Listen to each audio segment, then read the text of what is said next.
బాగున్నారా? Sunday school promo video చూసిన మీరందరూ కూడా సండే స్కూల్ స్టోరీస్ కోసం ఎదురు చూస్తున్నారని నేను అనుకుంటున్నాను. మరి స్టోరీస్ మనం నేర్చుకుందామా? హో, టామ్ కూడా మంచి సమయానికి వచ్చేసాడు. Hi Tom. హాయ్ రీనా, ఎలా ఉన్నారు? బాగున్నాం టామ్. మరి నువ్వు సండే స్కూల్కి వెళ్తున్నావా? సండే స్కూలా?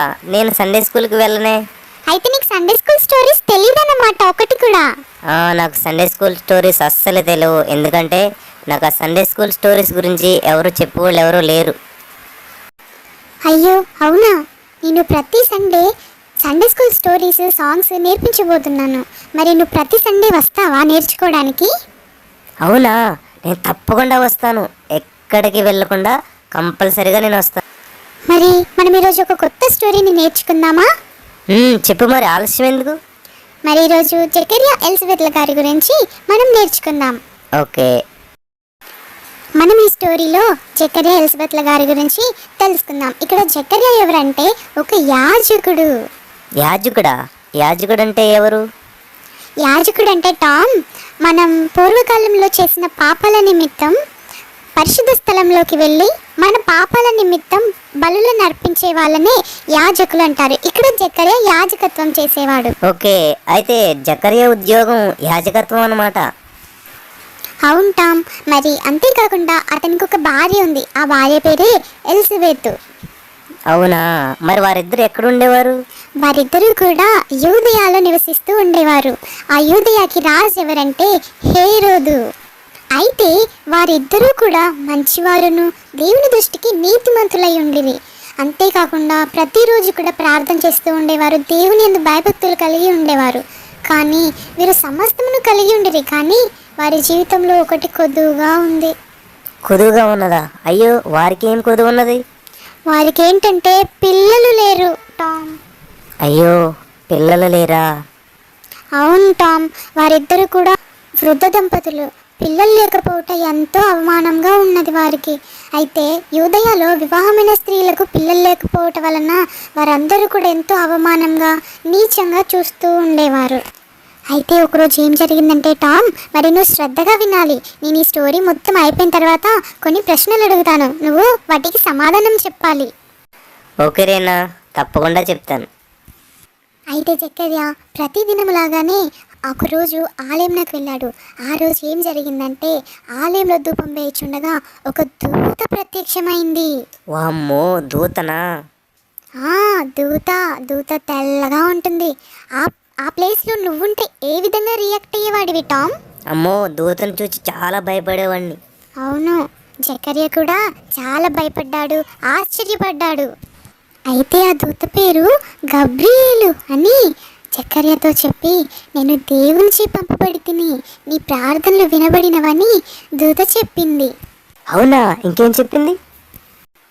అయితే అప్పుడు ఆ దూత, నీ భార్య ఒక కుమారుని కనును, ఆయనకు యోహానని పేరు పెట్టుదువు.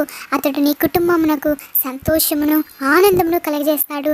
అంత మాత్రమే కాకుండా అతడు పెరిగి పెద్దవాడైన తర్వాత ఇశ్రాయేలులో అనేకులను దేవుని వైపునకు త్రిప్పుతాడని ఆ దూత చెప్పింది టామ్. అయితే అప్పుడు జకర్యా ఏమన్నాడు మరి? అయితే అప్పుడు జకర్యా, నాకు నమ్మాలనిపించట్లేదు. ఎందుకంటే మేము ఎంతో వృద్ధాపంలో ఉన్నాము, ముసలి వాళ్ళం కదా, మాకెళ్ళ పిల్లలు పుడతారు అని జకర్యా నమ్మలేదు అసలే. అయితే అప్పుడు ఆ దూత అన్నది, ఈ సంగతులు జరుగు వరకు నువ్వు మాట్లాడక మౌనివై ఉందువు అని జకర్యాతో అన్నది. నీకు కుమారుడు పుట్టి పేరు పెట్టేంత వరకు కూడా నువ్వు మూగవాడిగానే ఉంటావని ఆ దూత అనేసి అక్కడి నుండి వెళ్ళిపోయింది. అయ్యో, అయితే జకర్యాకి ఇప్పుడు మాటలు రావన్నమాట. అవును టామ్. అయితే ఇంకో విషయం ఏంటంటే లోపలికి వెళ్ళిన ఈ యాజకుని కోసం బయట ఉన్న వారందరూ కూడా ఎంతగానో కనిపెట్టుచుండిరి. ఈ యాజకుడైన జకర్యా గారు ఎందుకింత ఆలస్యం చేస్తున్నారు అని వారందరూ కూడా ఎంతో ఆసక్తిగా ఎదురు చూస్తున్నారు. అయితే ఒక్కసారిగా జకర్యా బయటకు వచ్చారు, కానీ ఏం మాట్లాడలేదు. వారందరూ కూడా అతనికి ఆలయంలో ఏదో ఒక దర్శనం కనిపించి ఉంటుంది అని వారందరూ కూడా గ్రహించి సైలెంట్గా ఉన్నారు. అయితే నీకు విషయం తెలుసా టామ్, కొన్ని దినములైన పిమ్మట ఏం జరిగిందంటే ఒక శుభవర్తమానం వచ్చింది. అదేంటంటే ఎలిజబెత్ గారు గర్భవతి అయ్యారు. మనుషులలో తనకుండిన అవమానములు తొలగించనని ప్రభుకు సంతోషగానంతో స్తుతి చేశాను. మరి టామ్, ఇది స్టోరీ. దీన్ని బట్టి నువ్వు ఏం నేర్చుకున్నావు? నీ మాటల్లో చెప్పు.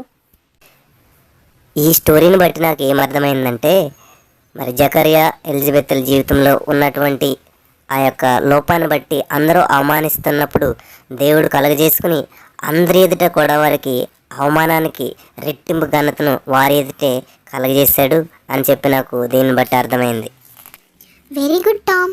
అయితే నీకు ఇప్పుడు ఒక చిన్న టెస్ట్ కండక్ట్ చేస్తాను. వాటన్నీ కూడా నువ్వు సైలెంట్గా ఆన్సర్స్ రాయి, ఓకేనా?